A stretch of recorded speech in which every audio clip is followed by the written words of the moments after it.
Shoto never liked celebrating his birthday, not when he couldn't spend it with his mom.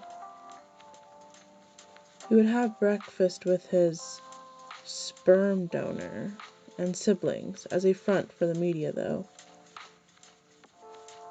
In retrospect, he did like spending time with his older siblings.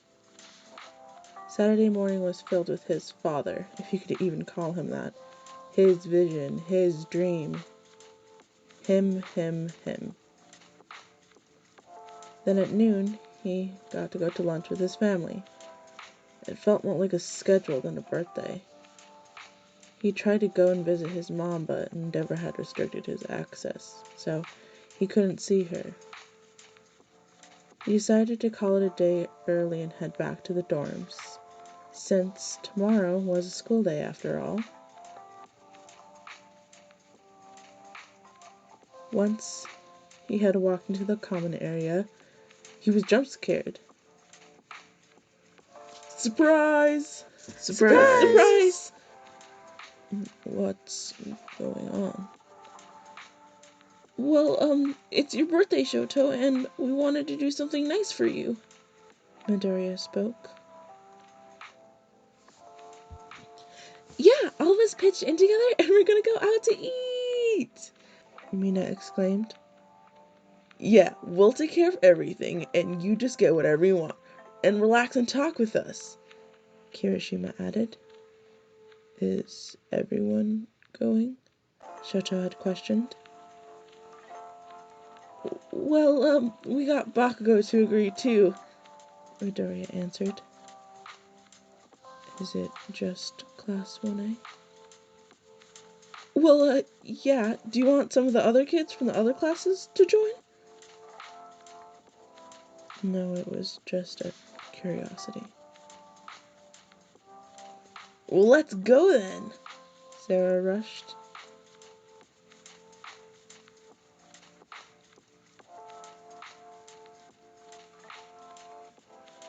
Once at the restaurant, Midoriya went to the counter. Hi, I have a reservation for 20? Yes, the Class 1A students. Come in. Whispers began to fill the room, everyone gazing and talking about the Class 1A students. Once everyone was sat,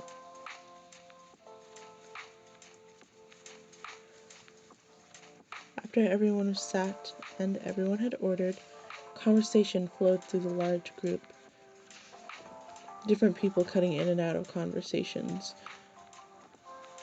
cutting out and joining others if it was nothing. Hey Shoto? Do you like anyone? Midoriya asked nervously. I mean, I like you, and I like every one of my classmates. No, do you like anyone romantically?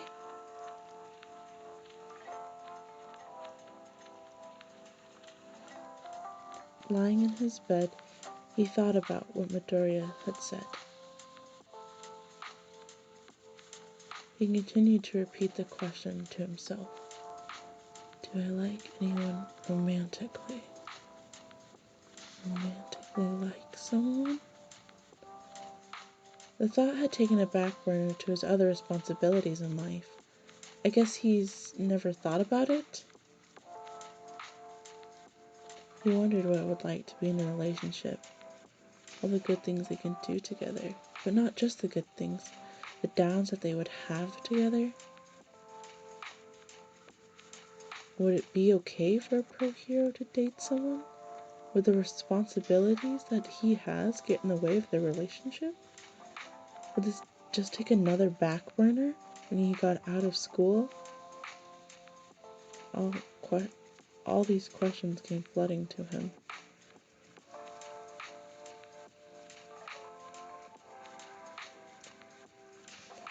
After school, he went to his dorm to drop off his bag and grabbed his skates. As he was walking out, some of his classmates questioned, Hey, where are you going? I'm gonna go skate at the lake me and my mom used to go to. Well, why don't we go? It's your birthday after all. I thought that was the dinner. I thought that's what the dinner was for. Yeah, but it's your birthday, and no one deserves to be alone on your birthday. Okay, but I'm not waiting for you. As he walks out, the common area interrupts with giggles and excitement. He drops his bag near the side of the lake. He looks at the lake, remembering all the fun times he had with his mom and siblings, and how they used to skate all the time. He kicked on his skates, but the moment his skates touched the ice, he truly felt happy. He couldn't tell if it was the happy memories. But the more he thought about those happy memories and how everything was nice and no stresses or anxieties of the world, he could hear a slight humming in the back of his mind. Not a piercing humming, but like someone was humming. The sound reverberated in his head. The more he focused on it, the more his face started to flare up. The heat of his quirk increasing the more he listened to it. He began listening and listening to the sound, the notes, and the melodies. And before he knew it, half of his body was aflame. A small gasp erupts from behind him, kicking him out of this trance-like state. I'm so sorry. I didn't think anyone else came here to skate. A wave of panic filled Shoto's senses. What is this? What is this feeling? What's happening? Oh, I'm so sorry. It's my quirk. I know I'm not allowed to use my quirk, but it's just, I'm alone and it just kind of happened. I didn't mean to cause any harm. I'm so sorry. You gestured towards his sweater. As he gazed down upon it, he saw that it was burnt to a crisp. Wait, hold on, right there. You skate to the edge of the lake and grab your duffel bag. You unzipped it and then grabbed out a sweatshirt. You glided back to the boy with split hair. Here, I have an extra sweatshirt. It's probably not as warm as the other one, but I have an extra sweatshirt. It's probably not as warm as your other one, but it's something. You can keep it. I'm sorry. His eyes look at you with wonder and astonishment, true interest and curiosity. He opens his mouth to talk to you, but before he can get a word out, a loud beeping interrupts him. Oh, I'm so sorry once again, but I have to go. You can keep the sweater once again. Wait, what's your name? Hey, Todoroki! He turned around to see his classmates approaching the frozen lake. When he turned around to face you again, you had reached the edge of the lake, grabbing your bag. He went to skate after you, but his friends kept cheering behind him. He went to look at them once more, but when he went to go look back at you, you were gone. After skating for a while, a couple of his friends kept wondering why he was out of it. He wasn't doing any of his tricks or any of the usual training motions that he would do. Hey, Shoto, are you okay? You seem out of it. Yeah, I'm just curious. About what? The person that was just here. Who?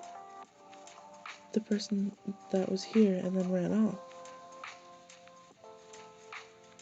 Wait, really? There was a person here? I didn't see them. Well, they ran off before I could get their name.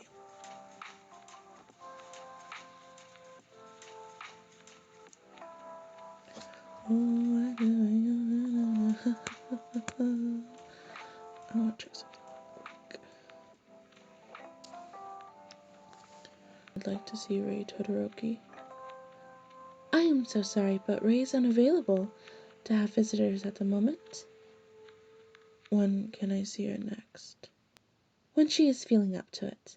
She is not feeling so well at the moment.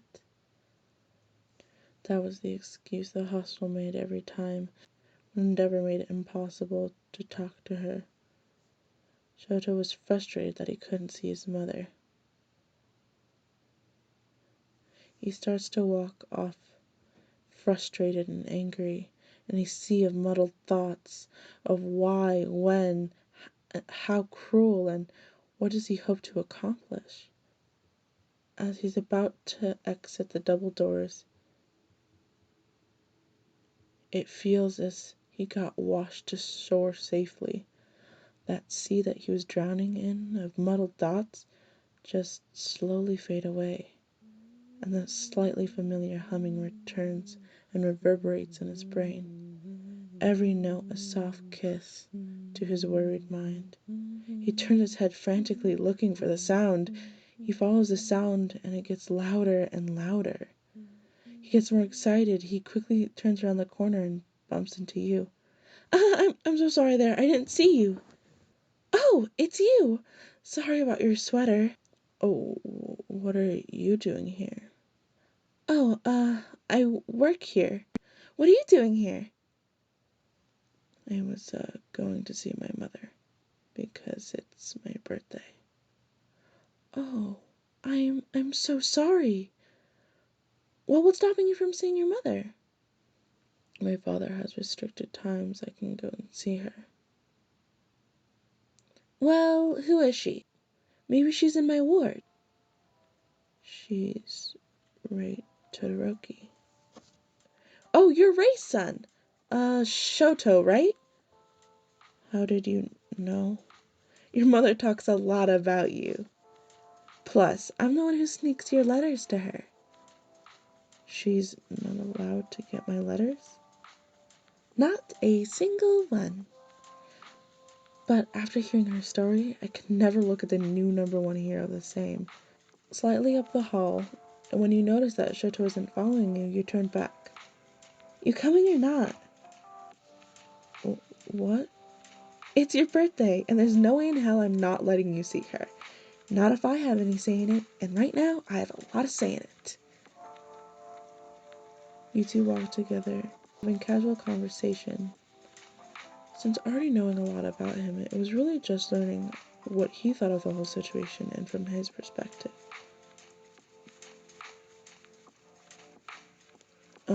So what's your quirk anyways? Oh, it's kind of like an empath and a siren. So when I sing or hum, any person who can hear will feel what I'm feeling. So can you have someone feel an emotion without feeling said emotion? Typically, no, but I've recently found that a song that correlates with the emotion can help with that. So why do you work here? Before you could answer the question, well, here we are. You open the door, letting Todoroki in first. Once entered, you close the door behind you. A white-haired female gazing through the window. Without turning around, she greets you. Why, hello, listener. She turns around to see both of you standing there. Oh, you've managed to get Shoto here. Well, it was really no trouble at all. Just since I work here, it was quite easy. Well, I'll leave you two to talk. You leave the room and walk to your desk. You sit down to start working, but then you notice a note on your keyboard. Thank you for making my birthday. Here's my number. So, have you thought about Midoriya's question? Which one? The romantic interest one. Well, I think I found someone who's piqued my interest.